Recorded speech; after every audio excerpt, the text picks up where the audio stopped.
Hello everybody, welcome back to the Football Fill-In. It has been another action-packed weekend of Premier League football. We've had manager fights, we've had pundit fights, we've had last-minute goals. We've had another Manchester United drubbing. Today we are joined by big Chelsea fan, the golf life legend himself, Tubesy boy. How you doing? Come on, Geez, you okay? Nice to meet you, pal. And you? Yeah, I'm good. Buzzing to be here, loving the show. Love that, mate. And then next to me, he wasn't actually even supposed to be here today, but I couldn't have thought of anybody better to have on today's show, especially after that Man United defeat at the weekend. It is the United stand, the main man himself, Mark Goldbridge. How you doing? Golden, mate, how are you? Yeah, I'm fantastic.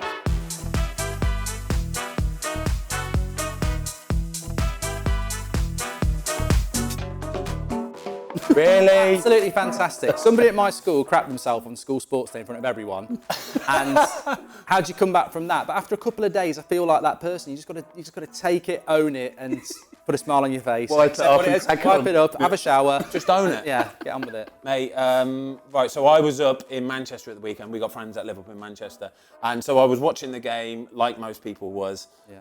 I was with a bunch of Manchester United fans, and it was as bad as I think I've ever seen it. As bad as I've ever seen it.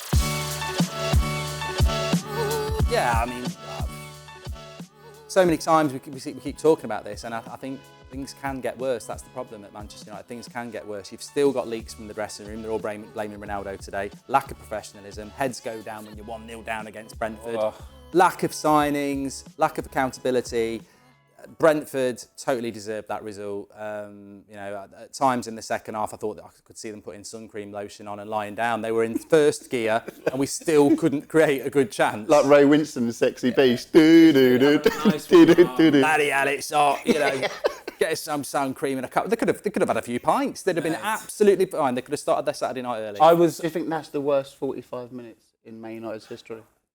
Was it 34 minutes when we went 4-0 down? I was Jamie, just like, 34, 36? Yeah.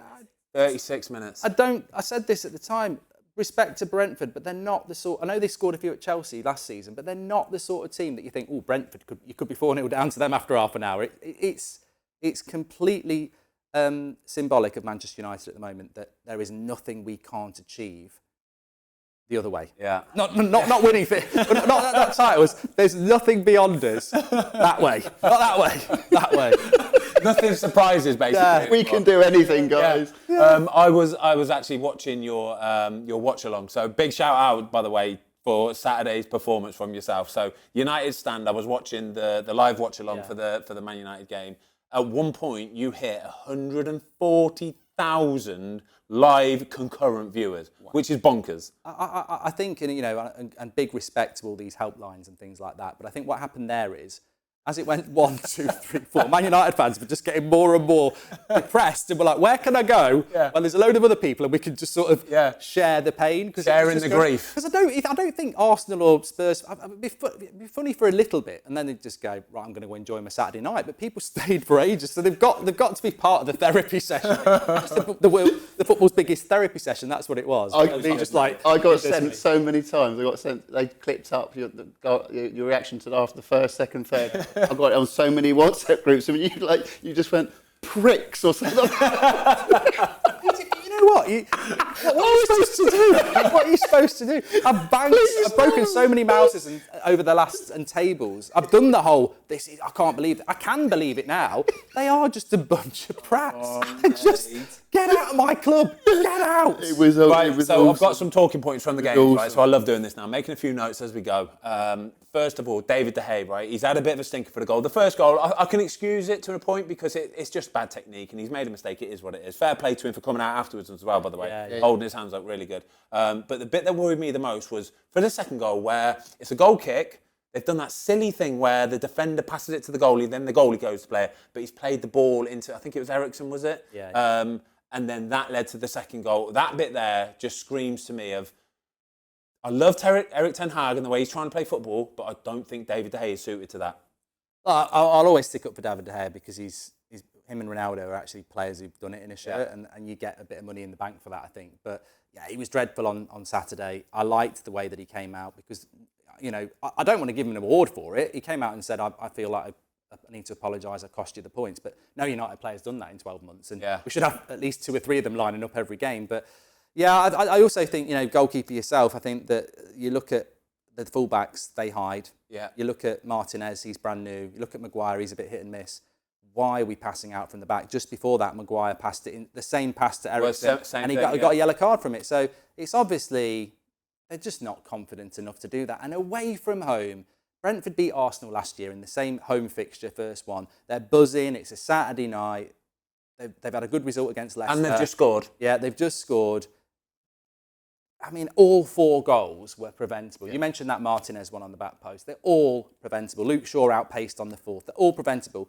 But they still would have got a point because they still would have got a point. It's not like we could have gone, if we'd have stopped those, we'd have won. We'd be still playing now. We wouldn't score. I've got another note here about Lisandro Martinez. So you mentioned the Ben Mee goal, the one at the back post. Jude's going to have a chat on this because he was mentioning it before. So for me, like Ben Mee doesn't even have to jump. Ben Mee is just stood there, sort of holding Martinez off, waiting, going, yeah, I'll just nod this in a second. And Martinez is just nowhere near it, is he? I just looked at the team lineups before the game, and I was like, this is not rocket science to work out. This is a complete mismatch. Yeah. Ivan Toney, he's massive. Yeah, and he's very, very, very good in the air. Yes. And you've got Martinez. What is he? 5'9"? Yeah, 5'10", I think. 5'10". I was like, to measure him. It's not big enough, lads. Honestly, I've got to say it. I'm going to put it out there as a starting centre back in the Premier League. I don't think it's big enough. If they were playing against Chelsea or whatever, like, with Sterling and stuff, people like that, and Mason Mount, you'd be like, all right. Fair enough. It's Ivan Toney. Mate, It's like, all they did was like that, and he was just going boom, boom. The club's a mess, but you've got to look at Ten Hag on that and say, well, you've got Toney, who's good in the air, he's going to dominate Martinez, and then you've got Maguire, who's good in the air, but is slow. So you've got a quick, tall striker, and you play 2 little and large. You can't defend either way. And you've got Rafael Varane, 4-time Champions League winner on 300 grand a week, who's quick and tall, sat on the bench, and you just go, we're away from home as well, as I mentioned. Yeah. You could see it coming. He's got that wrong, hasn't he? It was bizarre. He's got that wrong. It was so bizarre. Did you? You would have watched the game and afterwards, like me. I loved the Gary Neville, Jamie Redknapp, and it was needle. Look at me when I'm talking to you. Exactly that. Look at me when. And I think Jamie Redknapp's got a point. I do, because it's like Gary Neville got to a point where he has just lost his shit now. He doesn't care what anybody else is saying, and he's saying what he's saying, and everybody else's opinion is gone. This is the danger, though, because, we've got Ronaldo, De Gea blame, cut it out. Maguire blame, cut it out. Like, the players aren't good enough. They need to go. The Glazers aren't good enough. The board have let the manager down this summer. And Jamie Redknapp was actually right by saying you've got to put blame on the players. Yeah. Gary doesn't seem to want to do that. I don't know whether it's because he's English and he's from the youth. There's certain players he'll never go in on, but if it's Martial, Pogba, Ronaldo, he's happy to do it. But Gary Neville's right as well. Probably a little bit late. Yeah. There are United fans that are quite frustrated because Gary could have done this 10 years ago, 5 years ago. And when Gary Neville comes out and says something, it's very powerful and he's up for it now. He's up for it. We need to make a change. But Jamie Redknapp's right as well. That club needs cleansing from top to bottom. Yeah. And is that going to happen? How's that going to happen? People like Gary Neville need to get behind movements to make real change, and it's going to take time to do that. I agree with you. I think they both had a point. I liked the fact that Jamie Redknapp's saying that the players have to take responsibility at some point. Do you know what I mean? Like I say, the Glazers, for whatever you say, they still have pumped a lot of money into it, and they've identified players somewhere along the line, and these players just aren't doing it. And it seems very easy for them at the minute that when they go a goal down, heads drop, and that's it. That's exactly what I was about to say. You could just tell they just went, it just turned off. Yeah. And I was like, that's not the Man United way, or Premier League way. It's smashed 7 times in the last 12 months. It was just bizarre. It was like, we've lost this now. Right, lads, we've got to move on anyway. 7 away defeats in a row for Man United, by the way. Liverpool again on Monday night. It does not get any easier. Another loss? Another loss, probably, yeah. It is time, though, for What Are You Wearing?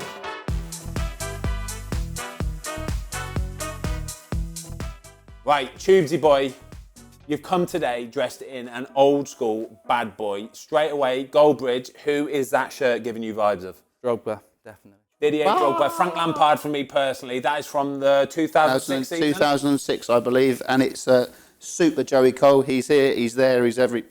It's Joey Cole. And it's signed as well by Super Joey Cole. Best wishes, Joe Cole. That's nice. A match-worn Joey Cole shirt. Absolutely. And one of my claims to fame was when I was first started doing the Tubes thing, I was nicknamed Tubes on Soccer AM. Like I walked into a bar in Esher, which is around like, the Chelsea training ground and stuff like that, and there was Joe Cole, Idiger Johnson, I think John Terry, and I was starstruck. I was like, oh my God, it's like Joe. And then Joe Cole popped around and was like, "You like pubes?" I was like, lads, Joe Cole's just called me pubes. They're all laughing, going, pubes, Peter. He knows it. I was like, I'll take it. Mate, Joe Cole called me pubes. But damn right. Yeah, so yeah, top from 2006. Love Joey Cole as a player. Yeah, nice. And I love the shirt. Nice shirt, mate, nice shirt. Goldbridge, talk me through this bad boy. Well, first of all, I've gone up a level from last week because I've got name on the back as well. Eric. Oh, the king. There we go. Yeah, this is my favourite kit. The youth, they'll probably say, what's that monstrosity? But in '93, I loved this. I had the shorts as well. It's like, obviously blue, because I'm feeling blue. We've all gone blue today, by the way. Yeah. We're all kind of feeling your pain. What's it called? Sympathy pains. Yeah. I think we've gone the blue feeling for you, mate. Yeah, black paint splattered all over it. Loved it at the time. We wore it for 2 seasons because that's what we did in those days. Like and I believe, pretty sure it's the first away kit that we won the title in after all those years. So I think we were in it in '93 for a couple of years. You said that the youth. You said the youth of the day would probably not think, "What's that?" No, mate. Retro's come back in. Yeah. Honestly, my kids the would arms wear are that all very day. baggy on these. They are, kits. yeah. They need if they if they made it all like tight and all like these ones. Like these bad boys. Yeah, I think it would be a banger. My biceps are just a little bit bigger. Yeah, big Lewis. What we saying about this Spurs shirt, by the way? This just got released the other day. I just can't talk about Spurs. You're not having it yet? After yesterday. I'm not a big fan of Aqua. Yeah, it's well, then that leads us in perfectly. Yeah. This leads us in perfectly. I'm still fuming, Ben. For yesterday's game, the late kickoff, Chelsea at home against Tottenham. Tubesy boy, you were there. I was. Tell me about it. I thought it was an excellent game of football. I thought that the atmosphere was incredible. I love the passion. That's why we love the Premier League. Yep. It was just, if you were watching that from an outsider going, this is the Premier League. It had everything. Yeah. I thought Chelsea was superb, and I thought we got completely ruined by diabolical decisions. I just don't get it. I just don't get it. You're a goalkeeper, yeah? You've played at the top level. How hard is it if someone's hitting a shot and there's someone stood in front, offside? Yeah, I said this yesterday. I put a tweet out about it, and I said, surely that's offside. To which people were saying, no, the goalkeeper can see it. I said, that's not the rule. He's interfering with play. The ball goes right past him. I replied to your tweet with exactly. So exactly, it is offside, yeah? As a goalie, you cannot move until the ball has gone past that attacker. So Richarlison stood in an offside position, yeah? He's in an offside position. The ball is directly in the line of Richarlison and Edouard Mendy. Mendy has to wait until the ball goes past Richarlison before he can even dive or move, right? So first of all, he has to take a look around him because he can't see the ball, and then he's too late to react to it's offside. He's interfering with play. He might not have touched it, but he's interfering with play. They must be ignoring that rule because this happened to De Gea last season at Arsenal. Same thing happened, and it was like, no, just play on. Like, you've got a referee, you've got VAR with a rule book. Fans are going, I know the rule, and they go, no, we'll just let that one go. It doesn't matter. It's not like it's a multi-million business that's going to cost somebody Champions League football. Surely it's just common sense. Like, anybody could see that and go, surely he's in his eye line though. Like he's, do you know what I mean? He might not have touched it, but he's in his eye line. It doesn't matter that he wasn't like stood next to him, in front of him. He was there, in front of him, He's offside. In an offside position. I'm going to put it out there that in that Stockley Park, next to the referee, I think you need to have a former professional footballer. I've said it. Whether it's a goalie, a defender, whatever it is, a striker, and then they can see it from that point of view. Having been in that position that time. Do you know what I mean? Years ago. I remember this time that happened, and to be fair, you can't see it, and the goalie can't move. It's probably offside. It's like the slow-mo red cards, isn't it? The game's not in slow-mo. No. If you played the game, you probably go, he's committed to win the ball there. It looks nasty, but that's the sort of thing. Exactly. Seriously, I'm not the kind of guy to come on or get stuck into rest, but I was so hyped for that game, and I was so proud of the way Chelsea played. I thought the fans were superb as well. And that's not forgetting the Havertz foul. Yeah. Before the offside. Yeah. And then to completely take the piss. It was hair pull. Cucurella hair pull. I mean, there's so many things wrong with this. I mean, let me get onto this. Yeah, this is you've probably never seen me like this. I'm absolutely raging. How is that not violent contact? He didn't just go oop like that. He went wallop. Yeah. His neck nearly fell off. his neck nearly fell off, and then it's like right, okay, let's check that. So you watch it on the screen. Yeah, he nearly ripped his head off. That's not violent conduct. That's fine. Play on. Yeah, so you don't go, we've got to change this rule that, okay, so that's not violent conduct, we play on. It's a foul. Yeah. It's a foul. And they score from the corner. Don't send him off, but go, that's a foul. I know. But it's basically it's like committing a murder, isn't it? And we're only going to do you with murder. You won't get done for GBH or anything like that. Yeah. It's murder or nothing. That's it. He did foul him. It's not enough for a red card. Play on. Oh, they've scored. Fine. That's fine. Absolutely ridiculous. What is that? I'm with you, mate. I totally agree. So if you don't know what we're talking about here, it's Romero on corner's just about to be taken. Yeah. So it's a stopping play, and he still grabbed his hair and just launched. I still think he's got some of his hair in his hand. He yanked it so. I mean, what an absolute joke. Talk to me about Koulibaly, by the way. Oh, That first goal. Ooh. I want to know. He's from Senegal. Classic. Never sing that again. Never ever sing that. That's Chelsea fans. That's Chelsea's new song for that. Chelsea fans, sort your songs out because that is brutal. You were singing it though, weren't you? I love it. I love it. Ooh. And then you think it's go. I want to know. You're like, what do you want to know? Oh, he's from Senegal. Oh, cheers. Yeah. Appreciate that. Go on, the Chelsea. So, beast, wasn't he? What a player. What a player. No. Seriously, like when I heard Rudiger was going, I was devastated. I was like, oh my God, we've just lost complete top player, top defender, great motivator. Koulibaly after 2 games, I'm like, all right. Yeah. That's brilliant. That is because it's very rare. I thought Rudiger was one of the best players in the world last year as a centre back, and to lose a player like that and then get a player that. I mean, I think Koulibaly's better because I like Koulibaly, but that's great for Chelsea. Could have been a United player a few years ago, but we spent 80 million on Maguire. I stand by it. We made the right choice. Even this summer, though, you could have signed him. Yeah. You bought a defender for more money than him, Yeah. and he's nowhere near as good as him. He'll play for 4 years as well, Koulibaly. Mate, he's an absolute tank. And Silver's 39, isn't he, or something? mate, Silver's 64. Mate, he's a Rolls Royce still. He is one of my favourite all-time Chelsea players. Yeah, beautiful, isn't I he? absolutely love that bloke. I'm with you. But let's talk about Koulibaly's finish. Yeah.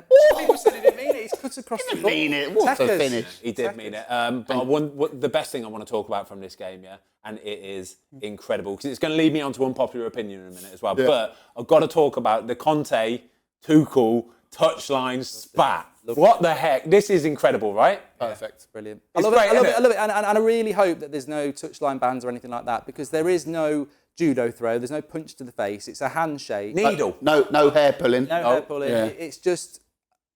I'm not a Chelsea fan, I'm not a Spurs fan. I watch that and I think, I wish that was my manager. Yeah, passion. This is what we get on the terraces. This is what we get all week. And 2 managers who really wanted to beat each other. Basically, I think Tuchel's going for the old thumb war or something, and Conte's like, and it's just, there's nothing going on, but everything's going on. The first one, the first little one they had, they're like chest to chest, and they're giving it bigger. Loved it. But then the second one, and so on, but then that makes me watch the game then, because I'm thinking, right, if somebody scores here, so Tuchel goes sprinting down the frigging high knees it up down the thing, buzzing, and I know for a fact Conte is seething from this. Mate. So then the story is just perfect. Then they score a last-minute goal, and then the needle at full time is gold, isn't it? It's so good. We've all been there. We've all done it. Damn right as well. I've done a bit of managing as well, and you get involved in stuff with... Emotions get the better of you. Behind you saying stuff, and you're yeah, it's great. It's great. I don't know how managers don't do more of it. It just shows that they care, and it was... I bet this morning or last night they were texting each other going, how good was that? Yeah, I think so, yeah. I think they'll watch it back and go, what am I doing? And I hope I hope Tuchel doesn't get banned and can't go to Leeds and stuff like that. Yeah, we don't want to see that kind of stuff. You've already goosed up the old VAR, so just make it, just don't be silly and go, you're banned.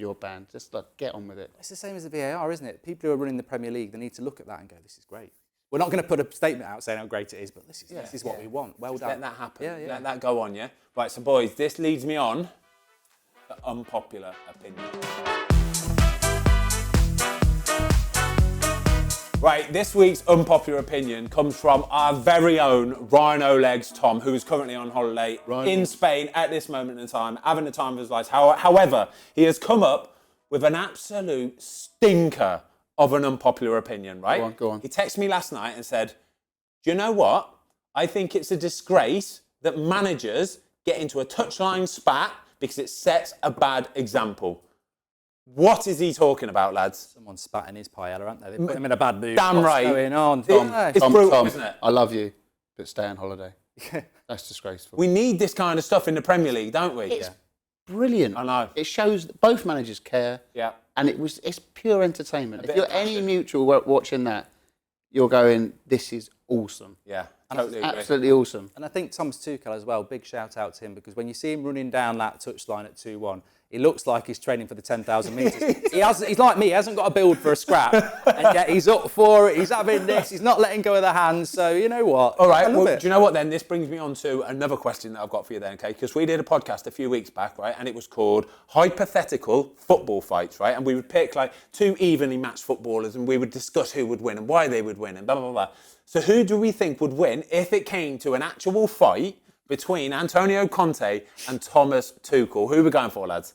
Unless Tuchel's got weapons, it's got to be Conte. You think so, yeah? I think so. Just too big, too strong. Unless he gets proper trained up into boxing and uses his big stretchy arms just to hold him off and just jabs him. Conte's all day long, right? I think so. His nickname's the Hammer, isn't it? That would do so when he was a player, he used to hammer people. You see him last season in pre-season training with Spurs. Yeah. Chucking in 2-footers. Yeah, I think... I don't think it's going to be straightforward, just because I think Tuchel's, he's wiry, do you know what I mean? And he's got energy as well. You can see he's lean, isn't he? He's lean as a bean. But he's good to go, and he's got energy, and I think it'll be a decent fight, but I think Conte's just going to get that hammer blow in early doors, and it's just going to knock the wind out of him, and that'll be it. I reckon Tuchel's got a good clothesline on him, though. Yeah. Those big, long, string bean arms, mate. Forget YouTube boxing. We want Premier League. Oh, UFC, imagine. Amazing. Oh, my gosh. Make it happen. Pay-per-view. Okay, next game we're going to talk about then, Arsenal against Leicester. Gabby Jesus on fire. What a signing. I was watching Chelsea yesterday, and as much as we played superb, I was thinking we could have done with him. Yeah. If he played yesterday for Chelsea, that game's finished early doors. True that. What a signing. How much did they sign him for, by the way, Arsenal? I think it was about 40 for Jesus, but I mean, for me, that I've had arguments with Arsenal fans, even though I'm an Arsenal fan, saying I can see what Arteta's doing. He came in at the start, didn't have the right players, parked the bus, won an FA Cup, and he's gradually brought players in like Ramsdale to replace Leno. He obviously had a blueprint over 3 years. He brings in Jesus and Zinchenko, who are seasoned winners. Yeah. You can't buy that. It's absolutely nailed on that if you put those 2 players in the Spurs team or even a Chelsea team, they're going to take you up a level because they're used to winning week in, week out in a system that is obsessive and methodical of Pep. And Arteta's played under Pep.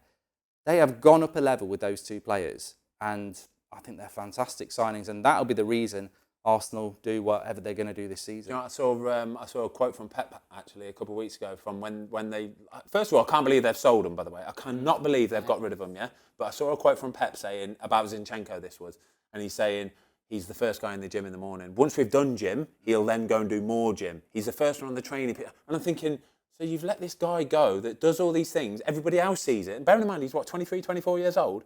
Everybody else sees this and thinks, wow, that is incredible. And then he's gone into Arsenal and everybody else will be watching this going, I need to up my game then. Yeah. This is the guy who's been at Man City, won everything, come here and he's still doing that kind of thing. It's incredible, lads, honestly. Well, that's the difference between spending 50 million on Richarlison, who's an Everton player that you might be good enough. Yeah. 40 million on Jesus, who's been at Man City for 5 years. Quality-wise, might be the same, but it's that discipline, winning mentality. Yeah.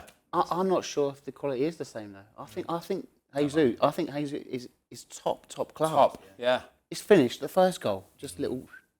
His movement, the way he holds it up, workhorse. Yeah, mate, he's top class. He just goes about his business as well. It's like he doesn't really. There's never much drama about him. He just goes and does his job. Professional. Yeah. Goes home, sweet as a nut. Last season, scored 4 goals past me end of the season for Man City, and I'm watching him thinking, you're outrageous. How are you not playing every week and scoring 35 goals a season? Because he was that good. And then when Arsenal bought him, I thought, wow. But Arsenal looking decent, aren't they? Arsenal looking the real deal this year. Absolutely. Whether they've got enough to get top 2, not sure. No doubt. If Jesus gets injured, the depth, exactly, yeah. But I think they'll have a good season either way. But how's Jesus sat there last year and Man City were playing without a striker sitting on the bench? Crazy. Like, must be watching that going, what more can I do? Yeah, he's showing it now. Right then, boys, it's time to test your football knowledge, okay? It is the world famous football filling 60-second quiz. Come on, the boys. Right, boys, this is the current leaderboard, okay? There's only 2 names on it. I'm loving how I'm not even in red. Like they're anticipating someone's going to get less than Jamie. 2. They knew I was coming this Jamie week. did this, and I do not know. Why haven't you put him in the relegation zone? Look at that. Right, anyway, so... Can I just congratulate you on the animation as well and stuff like that? I mean, that is absolutely different gear, that. Film, we do not Look at that. Is it about the 60s then? It's about the 60s quiz leader. That's beautiful. Yeah, the 60s quiz. Yeah, I like it, yeah. I couldn't fit seconds in, so I had to just put S in it. It's all going to be bloody. Jamie, are we ready with the stop clock? Stopwatch, stop clock? Stop clock? All right, Tubesy boy, you're up first. You ready for this, yeah? Do you know what? I'm absolutely petrified, not going to lie. It's quiz, it's questions, it's If I get one wrong, I start panicking. I'm a weird kind of guy. Don't forget, you can pass whenever you want. And also, when it gets to the end of the 60 seconds, if I've started the question, I'll let you answer it, okay? Okay? Are we ready for this? Jamie, give me a countdown. 3, 2, 1, go. How many wins did Derby County get in their 07-08 Premier League campaign? 2. 1. The Battle of the Bridge takes place between Chelsea and what rival? Spurs. Boom. Which club has the most record defeats in Premier League history? Bolton. Everton. What's the only Premier League club not to have a shirt sponsor this season? Forest. Yes, boom. Which manager has taken charge of the most clubs in Premier League history? Big Sam. Big Sam. Well done. Oi! Who scored Arsenal's third goal this weekend? Jesus. No, Xhaka. Which club has had the highest attendance at a Premier League game ever? Man United. No, Tottenham. Sneaky one. Wembley. Which team had to wear their 4th kit this weekend in the Premier League? Newcastle. Yes, boom. Who scored the longest ever Premier League goal from open play? Longest. Aston Begovic. Yes, well done. How many goals were scored on Sunday this week? In the Premier League? Yes. So I can lose. So Nottingham Forest. This is a perfect time because now you can think. Yes, I love it. Weasels. Well, it was 1-0 to Forest and 2-2, so 5. Perfect. Brilliant maths. Brilliant maths. Tuesday boy, you did really well. Come on. 6. Are you sure? He's behind the camera. adding them up as well. Behind the camera and he's gone 6. 6. I'll give you 6 for that, Tuesday. I'll give you 6 for that. I reckon it's more than 6, you know. Right, Mark, Yes. I'm going to give you another go, yeah? Last week was such a shambles. In fact, we've got a little clip that's going to demonstrate how bad of a shambles it was last week, right? Oh no! Oh no! You're having a laugh! Second attempt, actually 2 weeks running as well, at the 60-second quiz. Mark, are you good to go? Jamie, do you have the stop clock ready? Give me a countdown. 2, 1, go. Who scored Man City's first goal this weekend? Gundogan. Yes. How many Ballon d'Ors has Messi won? 6. Yes. How many... Nottingham Forest scored their first goal in the Premier League after how many years? 15. 23. Who scored the first ever Premier League goal? Brian Dean. Boom. How many times did West Ham hit the crossbar this weekend? 3. No, it was 2. I put 3 up because he got 3 right. How many passes did Haaland make against Bournemouth? 2. I know this. Yes, he did. Which year was the first World Cup held? 1950. 1930. Who was the manager of Blackburn when they won the Premier League? Kenny Dalglish. Yes. How many goal contributions did Jesus have this weekend? 3. 4. In what year was the Premier League founded? 1992. Yes. How many cards were in the Tottenham versus Chelsea game this weekend? Cards. Cards. 5. 7. Who was the first Nigerian to score for Southampton in the Premier League? Pass. Joe Aribo. Which player has appeared in a Champions League final in 3 different decades? Ryan Giggs. Yeah, very good. Who scored the last goal in the Chelsea versus Spurs game? Harry Kane. Doddle. Oh, you didn't get to the last question. I'll take that. Very good. I'm clapping myself. I'm clapping myself. I'm clapping myself. Boy, a choose. I'll give it to you as well. Love it. I'm happy with that. Very good. Go on the fill-in. Yeah, Well, Ogden is deep in the mud as well. Deep in the mud. 6. Right, I'm going to put you both in the top of the league at the minute. Well, that's where you are. Obviously, We are top of the league. Say we are top of the league. I'm not coming on again. I've retired. 6. I've got Boom. 7. Lads, very good. Buzzing with that. Goldbridge, top of the league. Well played, Tubes, mate. boys, 6. Well played, mate. Ogden, I'll delete that one. I'll get rid of that one. Don't worry. Ogden, you're in the mud, mate. Deep in the mud as well. Boys, we are going to be talking quickly about the rest of the weekend's results. Let's look at Man City 4, Bournemouth 0. Man City, it's just a doddle for them at the minute, isn't it? Yeah, I thought they were great. I think that they have only played Bournemouth and West Ham, though. I think a lot of people are saying they're going to give them the league title already. But I do think, as we said, Zinchenko and Jesus have gone. Bernardo Silva's going. I predicted Man City would win the league. I just can't wait for them to play a Chelsea. A decent one. Yeah, not United. Liverpool. I think they could go and do something really ridiculous, but I do still think there's a vulnerability. It's not so straightforward this year. Yeah. I don't know. I watched them against West Ham, and obviously they walked over Bournemouth. I just think they just look like faultless. Yeah. They look faultless. I just think for me as well, I think whatever team they're playing against, that team automatically assumes they're going to lose. Yeah. So they go there and it's like, oh, come on, let's just get through it, lads. Let's just get, even if we lose 3 or 4-0, it's not the end of the world. Was that when you went there? Without doubt, Mark. That's exactly what it was like. I used to say to the lads sometimes, like, 3 or 4-0, lads, ain't a bad result. It's not a bad result against these, you know. Well, that's a win. Secrets from the dressing room with Ben Costa. That's full time. They're like quality. That's quality. 6-1. We got a goal. Yes, come on. They do it every week though. End of last season, they were winning 5-0, 5-0, 5-0, 5-0, mate. It's easy done, honestly. Haaland touched the ball 8 times. 8 times. 8 2 times. passes. Madness. What did you predict before the game though? Because I said 5-0. Yeah. I did. There you go. I just fancied 5. Yeah. That speaks for itself. Yeah. That's what it is. That's my point. They just Man City, juggernaut. Right, Brighton 0, Newcastle 0. Do you know what? I watched highlights of this. Brighton smashed Newcastle. I love Graham Potter. Yeah, he's killing it, isn't he? Do you know what? I said it to him in an interview I did with him last season. I think one day he'll go on to manage England. Yeah, wouldn't I surprise. think you said that. I think you said that. Yeah, I love him. I love him. Yeah. I think he's fantastic. Played us off the park. Yeah. The way he talks. Really? The way he talks, it's like he's brilliant. Lost his 2 best players as well, Basuma, Cucurella, and he just finds these People players. faring the worst for Brighton this year, you know, but mate, what a start for them. What he's done to that football. Yeah, no, they absolutely battered Newcastle. Good result for Newcastle as well. Good, yeah. And Eddie Howe, another great manager. Yeah, Nick Pope, by the way, the boy was on fire, mate. Honestly, he was making save after save. I'm going to give him save of the week as well, actually, because one of the shots he saved, it was about 10 or 12 yards out. It came through legs, came through bodies. He's got down low, made the save. It was still about to trickle in, but the defenders on the line cleared it. It was a beautiful save, honestly. I reckon that's because he was trending on Friday. Which was the most random. I don't know why he was trending. I thought Brentford were taking a pop at him, but apparently that's not. Mate, no, let me explain quickly, right? So Nick Pope on the weekend was trending on Twitter like you wouldn't believe. Literally everybody just putting Nick Pope. I'm thinking, what on earth? Anyway, Burger King put a tweet out saying, would you rather have ketchup or gherkins on your burger? Some Newcastle kind of like fan Twitter page replied with Nick Pope and a crown, and then that was it. Burger King replied with Nick Pope, and then everybody just jumped on it. Subways, Greg's, friggin', I don't know, McDonald's, everybody. Nick Pope jumped on it. Pope replied with Nick Pope, and that was it. That is the weird and wonderful world of Twitter. And that's when social media is good. Yeah, little bit of fun. It can be good. Who have we got? We have got Villa 2, Everton 1, the early kick-off on Saturday morning. Everton just struggling a bit, yeah? Need a striker. I think they're playing all right. I think Frank's doing a good job. I think he's signed some good players. Yeah. Like the boy that came on late doors, they signed from... Onana. Yeah. He looked mint. Yeah, he did look really He looked good. mint. Yeah. But they're struggling. Dominic Calvert-Lewin got injured just before the season started, and they're struggling. Yeah. Still my prediction to get the sack first, unfortunately. Frank Lampard. Really? Yeah, Frank. they've got Forest on Saturday at home. Big I think game. if you lose that, and Forest are good. They did well yesterday. We'll talk Yeah. about them in a minute. But I think if you lose that, the games I think defensively, Tarkowski and Cody look really good, but they've got nothing up front. And Villa were lucky; they've got some really good players, but no chemistry. Yeah, it's true.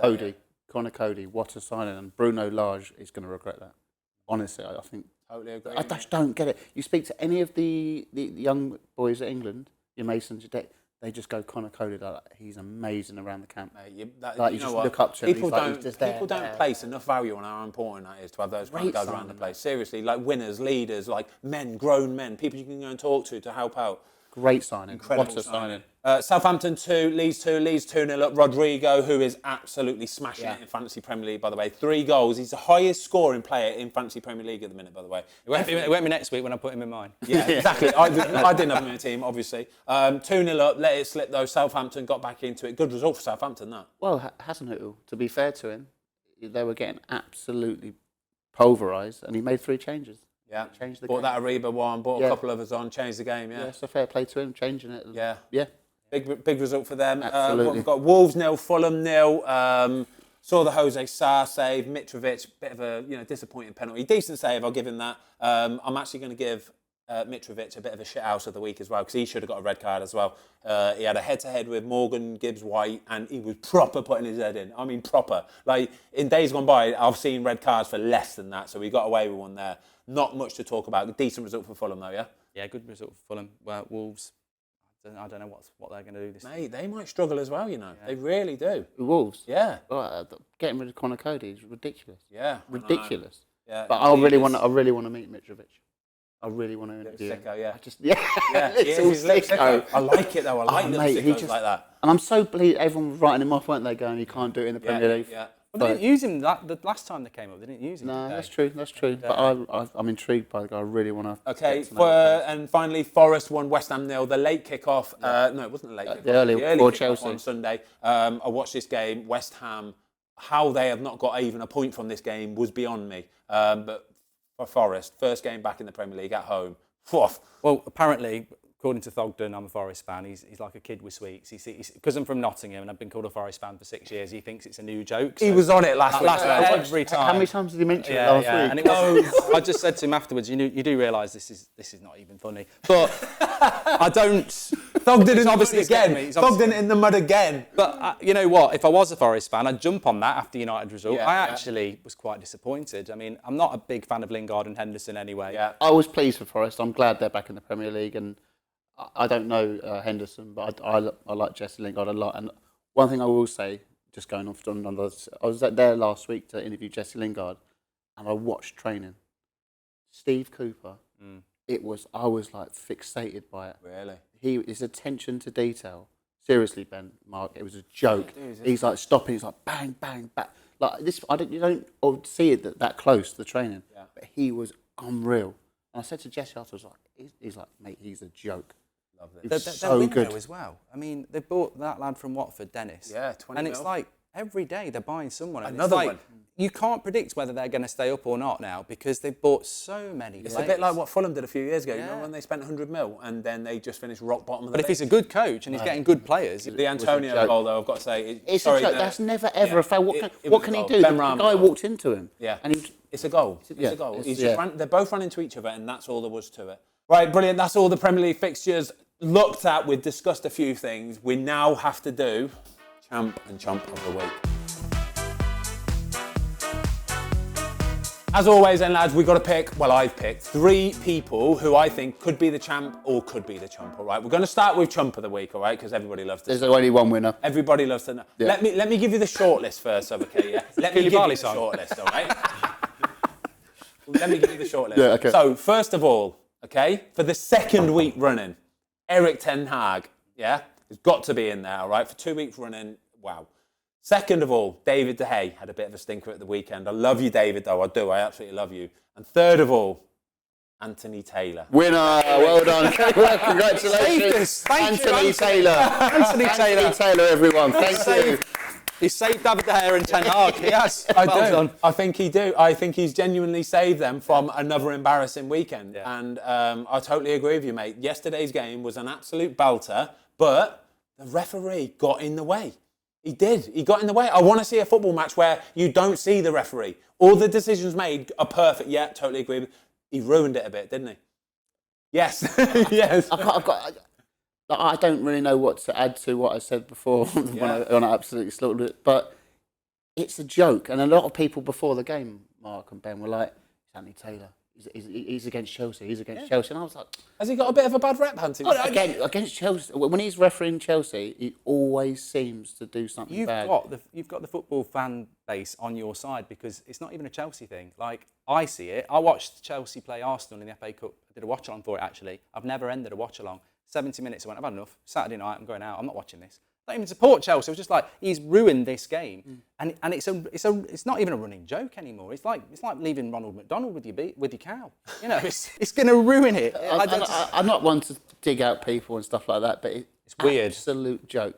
Like Chelsea fans have started a petition this morning. Apparently, it's up to 30,000 already. Not to refer. He's obviously not got it in for Chelsea, but He's having a bad time. I think it's a bad rep. And it always happens to fall on our team. Anthony Taylor, sorry, mate. Congratulations. Congratulations. Right, it's time to make it a little bit happier. We're going to look at Champ of the Week, all right? Somebody who's done incredibly well this weekend. It could be a manager getting an amazing result, a player scoring a hat-trick, anything like that, right? This week's nominations, okay? We've got Dean Henderson, who you will not be voting for because you don't like the guy. Number 2, we've got Gabby Jesus.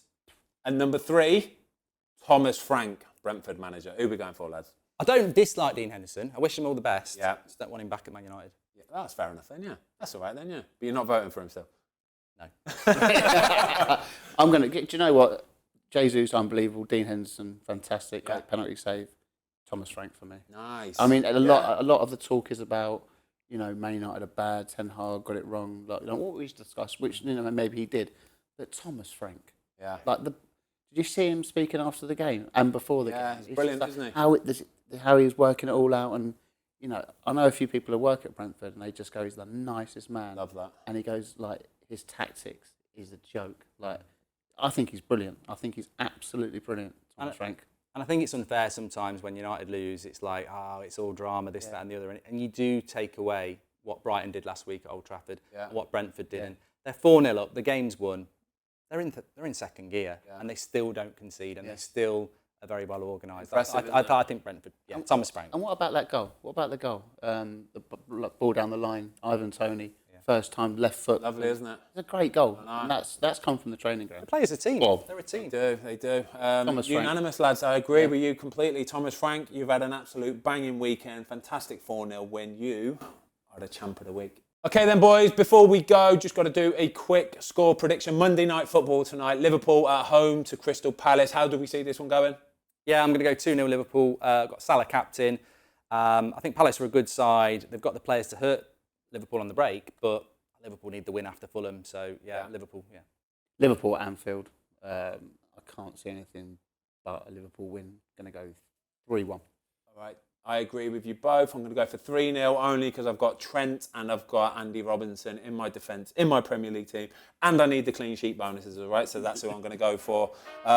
Boys, it's been top class. The weekend was a banger. You guys have been absolutely incredible today.